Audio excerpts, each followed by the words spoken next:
चलिए जी, NCERT 10th class math exercise 7.2 निर्देशांक ज्यामिति। ठीक है, चलिए साहब आगे चलते हैं हम। क्वेश्चन नंबर 5 पढ़ते हैं। वह अनुपात ज्ञात कीजिए जिसमें बिंदुओं ए 1, -5 और बी -4, 5 को मिलाने वाला रेखाखंड एक्स अक्ष से विभाजित होता है। इस विभाजन बिंदु के निर्देशांक भी ज्ञात कीजिए। तो इसकी जरूरत है जी हमें। अब हमसे क्या पूछा गया है ये ध्यान दीजिए। पहले आप ऐसा करिए कि आप सबसे पहले एक रेखा खींच लीजिए। यहाँ पे ए और बी, ये पी बिंदु मान लीजिए, ये इसको विभाजित कर रहा है। ठीक है जी, पी बिंदु इसको विभाजित कर रहा है। तो पी बिंदु की जगह पर हमने इसको मान लिया गया था। इसको मानने के बाद हम क्या करते हैं, इनके मानकों को रखते हैं। 1, -5 और -4, 5 इसको मान लीजिए x, y। ठीक है साहब, और यहां लिख लीजिए आप, यहां मान लीजिए k मान लो इसे, और इसे 1 मान लो। ठीक है जी, ये अनुपातों में विभाजित कर रहा है। चलिए यहां से हम देखेंगे, देखो बिंदु P के निर्देशांक, बिंदु P के निर्देशांक, बिंदु P के निर्देशांक यहां हो जाएगा आपका x, y equal to x1 + x2/2।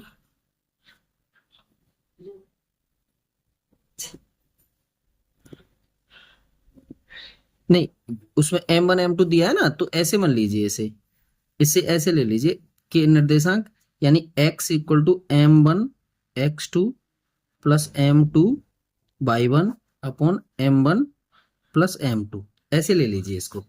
तो यहां से देखेंगे हम, तो m1 की वैल्यू देखो कितनी है, k इंटू x2 की वैल्यू यहां से -4 और +1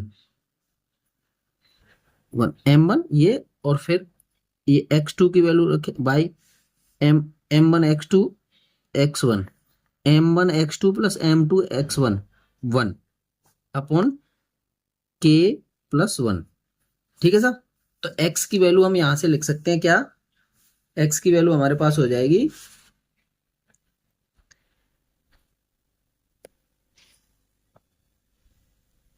x की वैल्यू होनी है यहाँ पे x इक्वल टू हो जाएगी -4k +1/k+1। ये तो x की हो गई। अब y ले लीजिए, y इक्वल टू हो गई m1/2 + m2/1/m1 + m2, इस तरह से हो जाएगी। तो y इक्वल टू अगर मैं यहाँ पे लूंगा, तो m1 की वैल्यू रख लीजिए k इंटू y2 की वैल्यू रखिए 5 प्लस, यहां से रखेंगे, सॉरी माइनस, प्लस का 5 गुणा 1 रख लो यहाँ पे, किसका, माइनस का, -5, इसको -5 इंटू 1 अपॉन क्या रखेंगे यहाँ पे, k+1। यहाँ ये चिन्ह माइनस का रहेगा जी, ध्यान रखना। y इक्वल टू क्या हो जाएगा यहाँ पे 5k -5/k+1। अब देखिए क्वेश्चन हमसे कह रहा है कि x अक्ष से विभाजित होता है, तो x अक्ष से यहां पे हम एक चीज लिख देते हैं। वैसे मैंने पहले बताया था आपको, x अक्ष का समीकरण y = 0, और अगर यहाँ पे पूछते y अक्ष का समीकरण, तो x = 0 लिखते हैं यहाँ पे। तो जो x और y थे, ये हमारा y है और ये हमारा x था। x और y में y = 0 रख दीजिए y की जगह पे, यानी कि हम कर सकते हैं 5k -5/k+1 इक्वल टू 0, यानी जो y जो थी इसकी जगह पे हमने 0 रख दिया यहाँ पे, क्योंकि x अक्ष का समीकरण y = 0 होता है जी।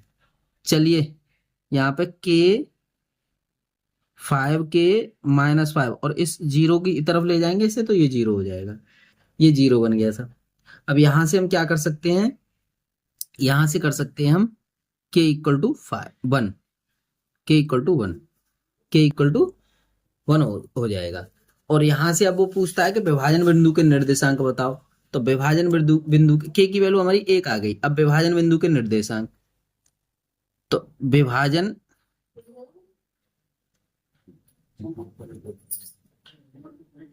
बिंदु के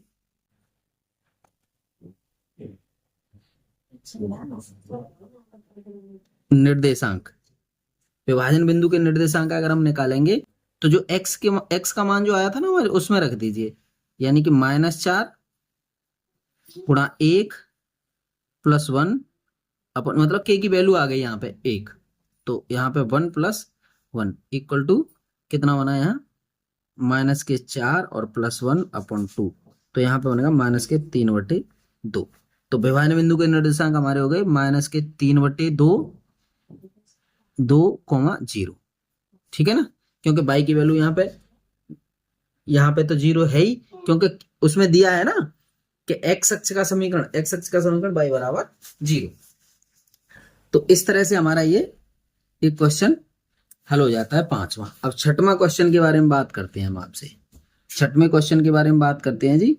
छठवें क्वेश्चन में लीजिए आप, छठवें क्वेश्चन में हम क्या करेंगे, क्वेश्चन नंबर 6, क्वेश्चन 6 को हम पढ़ते हैं सबसे पहले।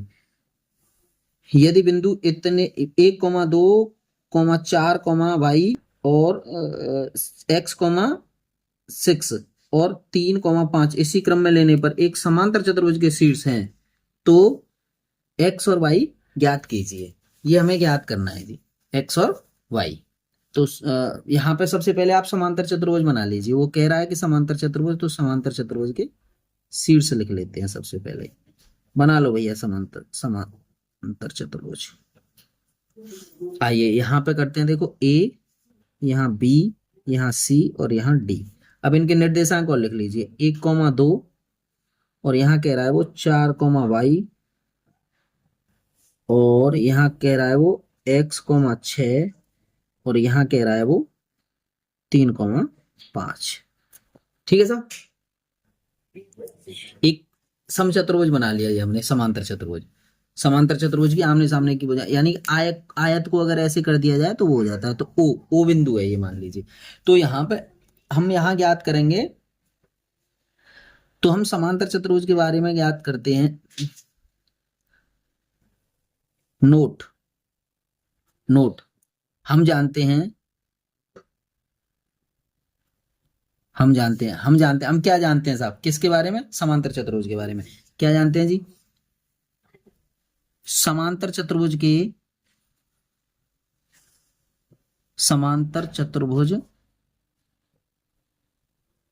विकर्ण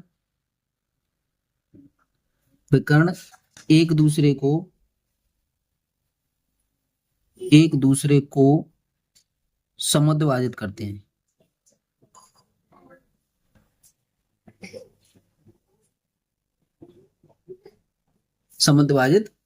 हैं। समांतर चतुर्भुज के विकर्ण जो है वो एक दूसरे को समद्विभाजित करते हैं जी। आइए अब समझते हैं हम। समद्विभाजित करते हैं तो इसका मतलब यहां से क्या हुआ कि अगर मैं BD का मध्य बिंदु ज्ञात करूं और AC का मध्य बिंदु ज्ञात करूं तो दोनों बराबर होंगे। ठीक है ना, यानी कि AC का मध्य बिंदु इस प्रकार यहां लिख सकते हैं हम, इस प्रकार AC का मध्य बिंदु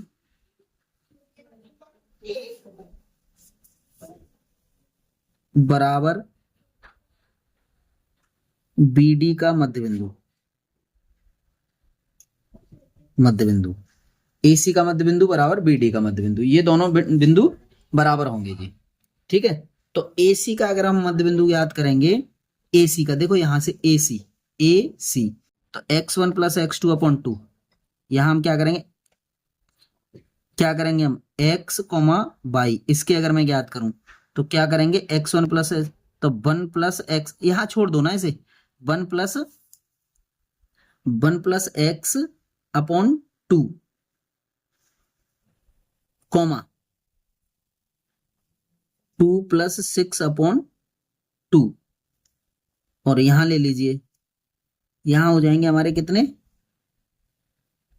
3+4 अपॉन 2, ये अलग है और ये हो जाएगा हमारा क्या कॉमा लगा करके यहां हो जाएगा y+5 अपॉन 2। समझ रहे होंगे आप, यानी कि इन दोनों के मध्य बिंदु के निर्देशांक और इन दोनों के मध्य बिंदु के निर्देशांक ये हो गए। तो ये तो x इस ये ऐसे लिख लीजिए, अभी और आगे लिख लेते हैं 1+x/2 कॉमा यहाँ हो जाएंगे 8/2 और यहाँ हो जाएंगे हमारे ये हो जाए 7/2 कॉमा y+5/2। ठीक है सर, यहां से बना हमारा 1+x/2 कॉमा 4 बन गया ये, और यहां से बनेगा हमारा क्या 7/2 कॉमा y+5/2। अब आप देखो समझ रहे होंगे कि ये x की वैल्यू है, दूसरा पेन लेते हैं, ये तो x की वैल्यू हो गई इसमें किसमें AC के मध्य बिंदु में x की वैल्यू और ये y की वैल्यू, और ये इसमें x की वैल्यू और इसमें y की वैल्यू। तो x बराबर y, x की जगह पे x की वैल्यू, y की जगह पे y की वैल्यू, ऐसे लिख सकते हैं हम। यानी कि अगर मैं यहां से लिखना चाहूं, मैं x की वैल्यू निकालूंगा तो 1 यानी कि इसका जो मान है इसको मैं इसके बराबर रखूंगा और इसका जो y का जो वैल्यू है वो y के मान के बराबर। x अब बट्टे 2 बराबर ये हो गई 7/2, 7 से 7 कैंसिल हो जाएगी तो x इक्वल टू हो गई 7-1, 7-1 तो x इक्वल टू 6। अब इसे ले लीजिए, ये y की वैल्यू ये आ गई, देखो y+5/2 इक्वल टू 4, इसको इधर ले जाएंगे तो y+5 इक्वल टू 4 दूनी 8 और y इक्वल टू कितना हो गया साहब हमारा 3 हो जाएगा, क्यों 5 3 8 में से ये चले जाएंगे। तो इस तरह से हम लिख सकते हैं, यानी कि x बराबर तो हो गया 6 और y बराबर कितना हो गया 3। यही हमें ज्ञात करना था। ठीक है, चलिए अब नेक्स्ट क्वेश्चन है हमारा 7वां। अब हम 7वां क्वेश्चन पढ़ते हैं साहब, सुनिए जरा 7वां क्वेश्चन क्या कहता है। 7वां क्वेश्चन कहता है बिंदु A के निर्देशांक ज्ञात कीजिए जहां AB एक वृत्त का व्यास है जिसका केंद्र 2,3 है तथा B के निर्देशांक ये है। चलिए साहब, अब हम क्या करेंगे, क्वेश्चन नंबर 7 तो जैसे कह रहा है उसके अकॉर्डिंग हम चित्र बना लेते हैं। क्वेश्चन नंबर 7 में जैसे कह रहा है उसके अकॉर्डिंग चित्र बना लीजिए, चित्र बना लेते हैं। तो ये एक व्यास ले लीजिए, यहां से यहां तक ये व्यास है क्या AB, A और B व्यास है और यहाँ पर ये C बिंदु है और ये इसके निर्देशांक दिए हैं 2,-3 और इसके दिए हैं 1,4 और इसके दिए हैं x, y। ठीक है साहब, अब यहां से हम क्या कर सकते हैं, A के निर्देशांक हम मान लेते हैं, है ना, हमने A के मान लिए। अब हमें मतलब x और y की हमें वैल्यू चाहिए, x और y की वैल्यू लेने की जरूरत है हमें। अब यहां से देखते हैं चित्र में C AB का मध्य बिंदु है, क्योंकि देखो व्यास का केंद्र जो होता है वो मध्य बिंदु होता है, तो केंद्र यही है हमारा, तो ये मध्य बिंदु हो गया। ठीक है साहब, अब यहां से हम कर सकते हैं क्या, मध्य बिंदु है ये, तो क्या करेंगे C के निर्देशांक, C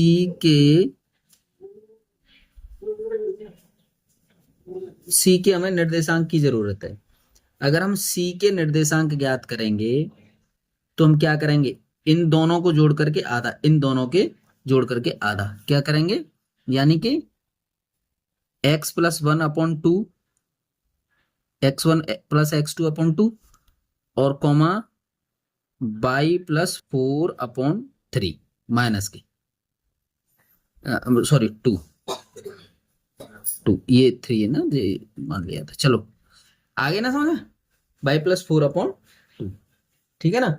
अब यहाँ पर दिया है हमें इसकी वैल्यू तो 2 दी है और इसकी वैल्यू दी है -3, तो x प्लस 1/2 इक्वल टू 2 इसे ले सकते हैं, और इसकी दी है y प्लस 4/2 इक्वल टू -3, तो इसका ले लीजिए x plus 1 equal to 4, x equal to यहाँ पे 3 हो जाएगा, और यहाँ हो जाएगा हमारा y प्लस 4 इक्वल टू 3 दूनी 6 माइनस के, और इसको इधर ले जाएंगे y इक्वल टू -4 और -6, y इक्वल टू हो गया -10, y इक्वल टू -10। तो यहाँ करेंगे a के निर्देशांक, अतः लिख लीजिए, अतः a के निर्देशांक कितने हो गए, x, y यानी 3, -10 है। ये होंगे साहब इसके निर्देशांक, समझ पा रहे हैं। चलिए साहब अब आते हैं क्वेश्चन नंबर 8। क्वेश्चन नंबर 8 से बात करते हैं। क्वेश्चन नंबर 8 देखिए आप, आइए क्या कहता है जी क्वेश्चन नंबर 8, और ले लीजिए। चलिए, यदि a और b क्रमशः -2, -2 और 2, -4 हों तो बिंदु P के निर्देशांक ज्ञात कीजिए ताकि AP बराबर 3/7 AB हो और P रेखाखंड AB पर स्थित हो। तो यहां से देखिए हम क्या करेंगे, क्वेश्चन नंबर 8 के अकॉर्डिंग सबसे पहले एक चित्र सा तैयार करते हैं, डायग्राम। क्वेश्चन नंबर 8, इसमें हम क्या करते हैं, एक रेखा बनाते हैं, क्या, AB एक रेखा है, उसी पर कोई बिंदु P ले लिया है हमने, तो A के निर्देशांक -2, -2 हो गए, और यहाँ P के निर्देशांक आप x और y ले लीजिए, x, y, और यहाँ हो जाएंगे आपके 2, -4। समझ पा रहे हैं साहब, 2, -4। अब देखो ये हमें दिया क्या है, पहले ये देखते हैं, यानी कि AP बराबर, P रखिए यहाँ, AP बराबर कितना बन गया हमारा, 3/7 AB। अब मैं AB को अगर मैं इधर लाऊं, यानी कि AP/AB अगर मैं इधर लाता हूं तो कितना बना साहब, ठीक है, यानी कि AP की वैल्यू, यानी यहां से यहां तक की वैल्यू हमें कितनी दी है, यहां से यहां तक की वैल्यू हमें 3 दी है, ध्यान देना, AP यहां से यहां तक की वैल्यू 3, और ये पूरी वैल्यू हमें कितनी दे दी, यहां से यहां तक 7। अगर मैं PB निकालूं तो ये 7 में से घट करके यहाँ 4 ही तो बनेगी, यहां से यहां तक की दूरी। बात समझ पा रहे हैं कि नहीं समझ पा रहे, यानी कि अगर मैं लिखूं, क्या लिखूं, अगर मैं PB निकालूं, यानी PB इक्वल टू निकालूं, तो AB माइनस AP यही तो बनेगा। तो PB की मुझे जरूरत है, AB कितना है मेरा, 7 -3, तो PB इक्वल टू हो गया 4, ठीक है जी, PB इक्वल टू 4। तो इस तरह से 4 लेकर के आया मैं ऐसे, ठीक है। अब पूछा क्या है साहब हमें, अब पूछा है हमें ये x और y की वैल्यू, तो m1 हमारे पास ये हो गई, m1 की वैल्यू ये हो गई, m1, ये m2 हो गया, ये x1 हो गया, ये y1 हो गया, ये x2 हो गया, और ये y2 हो गया, ठीक है साहब। इसके अकॉर्डिंग हम विभाजन बिंदु के सूत्र से करेंगे, है ना, विभाजन सूत्र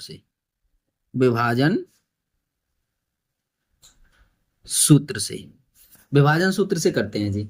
विभाजन सूत्र से क्या करेंगे भैया, ध्यान दीजिए जरा, क्या करते हैं, विभाजन सूत्र से करेंगे x equal to m1 x2 plus m2 x1 upon m1 plus m2, ठीक है भैया। चलिए m1 की वैल्यू हम रखेंगे यहां से, यानी 3 गुणा 2 और प्लस यहां आ जाएगी 4 गुणा -2, ठीक है ना, ये ऐसे करके लिख दिया हमने,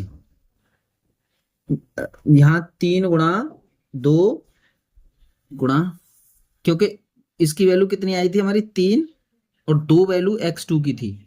चलिए तो यहां लिख सकते हैं हम 3 + 4 नीचे, x इक्वल टू हम लिखेंगे 3 दूनी 6, 6 और -8 और बटे 7, तो यहाँ पे बन गया हमारा -2/7। ठीक है साहब। अब y बराबर m1/2 plus m2/1 upon m1 plus m2 y equal to m1 की वैल्यू रखिए कितनी है 3, 3 गुणा -4 प्लस 4 गुणा -2। ठीक है साहब। और यहाँ लिख सकते हैं हम 3 + 4। तो इससे अगर हम करेंगे 4 × 12 किसके माइनस के, और माइनस के यहाँ हो जाएंगे 8 और बटे हो गए यहाँ 7। तो इसे कर सकते हैं हम 20 -20/7। ठीक है साहब। ठीक है जी। यहां हम लिख सकते हैं बिंदु P के निर्देशांक, बिंदु P के निर्देशांक, -2, -2/7 और यहां लिख लीजिए -20/7 होंगे। ठीक है जी। इस तरह से हमारा ये 8वां क्वेश्चन कंप्लीट होता है। चलिए जी अब आगे देखते हैं। आगे देखते हैं साहब 9वां क्वेश्चन। चलिए 9वां क्वेश्चन क्या कहता है जी। 9वां क्वेश्चन पढ़ते हैं। बिंदुओं A -2,2 और B 2,8 को जोड़ने वाले रेखाखंड AB को 4 भागों में विभाजित करने वाले बिंदुओं के निर्देशांक ज्ञात कीजिए। चलिए साहब अब क्या करते हैं इसे हम, तो इसे 4 भागों में विभाजित करने वाला एक डायग्राम बनाते हैं। क्वेश्चन नंबर 9 और एक रेखा खींचते हैं क्या AB, A और B, और यहां एक ये हो गया और एक ये हो गया और एक ये हो गया, 1 2 3 4। इसे P1 ले लीजिए, इसे P2 ले लीजिए, इसे P3 ले लीजिए। देखिए अब इसको हम कई तरीके से कर सकते हैं, एक एक एक एक मान करके ले लीजिए इसे, और इसे ऐसे मान सकते हैं। और ये हो जाएगा हमारा कितना -2,2। और लेकिन एक टेक्निकल विधि में आपको ये भी बता सकता हूं। देखो एक तो हम जैसे P1 के निर्देशांक निकालें तो इनको एक एक एक एक मान लो, एक एक मान लेंगे तो 1:3, यानी M1 1 हो गया और M2 3 हो गया, ऐसे मान सकते हैं जो पहले क्वेश्चन हमारे कराया है। लेकिन अब हम इसे ऐसे नहीं करते, हम कहेंगे कि मान लीजिए P2 के निर्देशांक चाहिए हमें, तो P2 क्या है मध्य बिंदु है। P2 रेखाखंड AB का मध्य बिंदु है, मध्य बिंदु है। अतः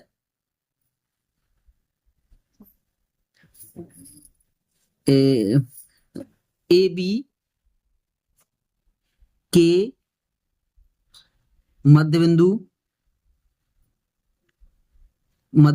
P2 के निर्देशांक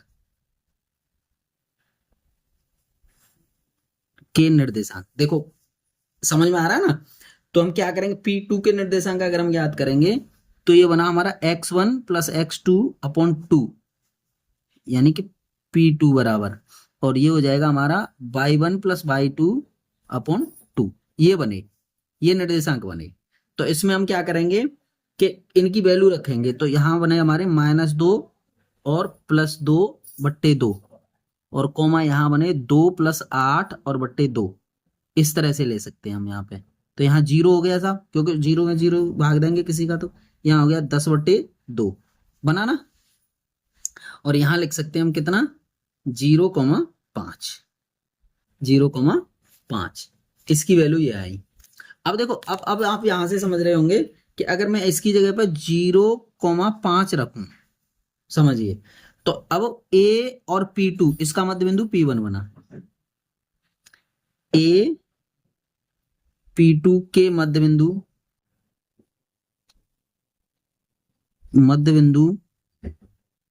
P1 के निर्देशांक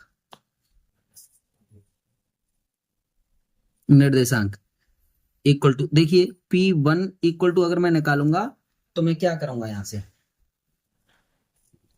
यहां से मैं करूंगा साहब -2 प्लस 0 और बटे 2, ये कर दिया था, कॉमा। यहां कर सकता हूं मैं 2 प्लस 5 और बटे 2, P1 इक्वल टू, यहाँ कितना हो जाएगा -1, कॉमा ये हो जाएगा 7/2। ये बन गए साहब इसके निर्देशांक, P1 के निर्देशांक हो गए साहब ये। ठीक है जी, समझ पा रहे होंगे, ये P1 के निर्देशांक बने।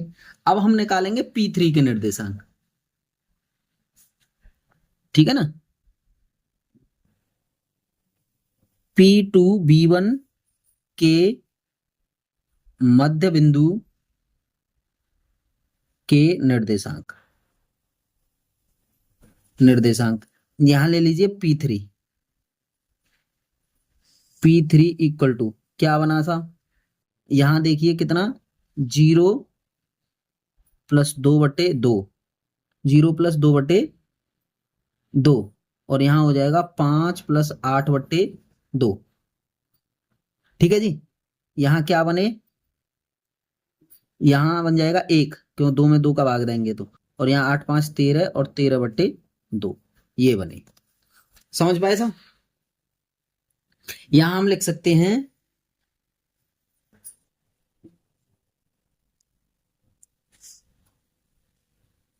P1, P2 और P3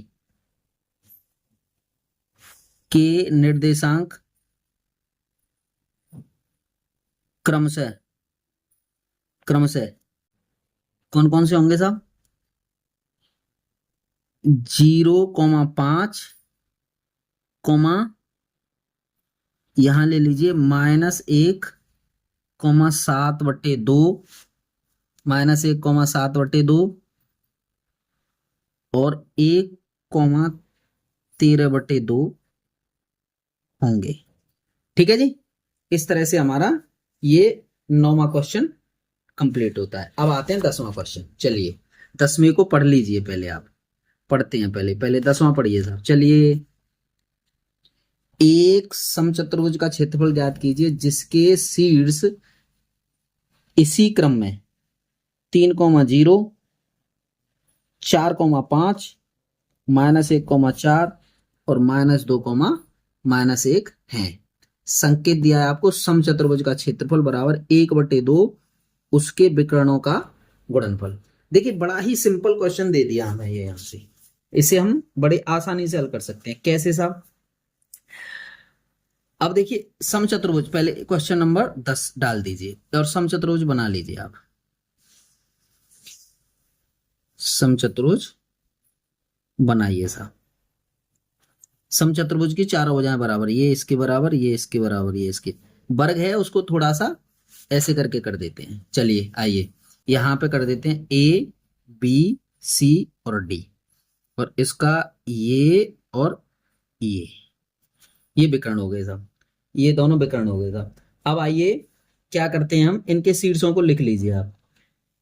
ए से ही ले लीजिए 3,0, और बी लिखिए कितना है, बी है 4,5, 4,5, और सी कितना है जी, -1,4 और -2, -1।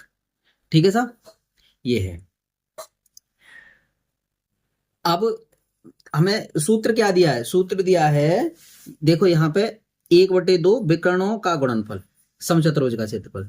तो विकर्ण की जरूरत है हमें, तो विकर्ण AC की लंबाई D बराबर √x1 - x2 का whole square plus y1 - y2 का होल स्क्वायर। ऐसे करेंगे जी इसे विकर्ण के बारे में। आइए x1 देखिए क्या है हमारा 3, x2 + 1 इसका होल स्क्वायर, ठीक है साहब, और प्लस y1 - y2 तो 0 - 4 और इसका होल स्क्वायर। ठीक है साहब, यहां से करेंगे 4 का वर्ग और प्लस यहां -4 का वर्ग, यहां रूट के अंदर करेंगे 4 × 4 = 16 प्लस 4 × 4 = 16, और इसको हम कर सकते हैं कितना, √32, और √32 को हम लिख सकते हैं 4√2, 4√2 लिख लिया था। ठीक है, अगला है विकर्ण BD की लंबाई, विकर्ण BD की लंबाई D इक्वल टू रूट के अंदर x1 माइनस x2 का whole square plus y1 minus y2 का होल स्क्वायर। ठीक है साहब, यहां से हम करेंगे रूट के अंदर हमारा बनेगा, देखो यहां से हम करेंगे तो -4 और -2 और प्लस का 2 हो जाएगा ये। ठीक, ये कैसे, -4 बना और यहाँ पे -4 ये प्लस का 2 हो जाएगा, इसका वर्ग। कैसे, गलती तो नहीं आ रही इसमें, देखना 4 और +2, चलिए ठीक है, और प्लस यहां रखेंगे हम 5 और +1 हो जाएगा ये, 5 और 1। ठीक है साहब, ये रहा x1, ये तो रहा 4, तो 4 इसको प्लस का रखिए, सही है, इसका वर्ग। ये बना हमारा रूट के अंदर 6 का स्क्वायर प्लस यहाँ 6 का स्क्वायर, ये बना, ये बने हमारे रूट के अंदर 6 का 36 प्लस 6 का 36, तो रूट के अंदर 72, रूट के अंदर 72 बना। 72 को हम कितना लिख सकते हैं, 6√2। ठीक है, अब वो क्या कहता है हमसे, अब हमसे कह रहा है समचतुर्भुज ABCD का क्षेत्रफल। समचतुर्भुज ABCD का क्षेत्रफल इक्वल टू कह रहा है वो हमसे 1/2 गुणा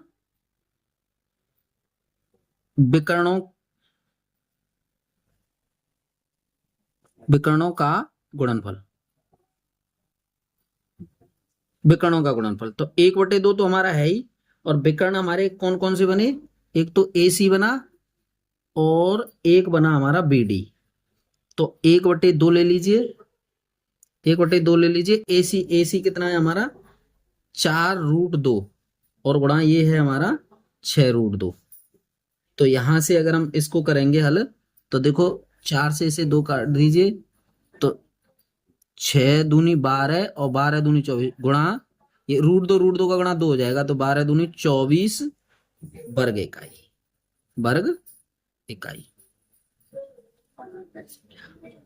इस तरह से हमारी एक्सरसाइज 7.2 कंप्लीट होती है जी। धन्यवाद।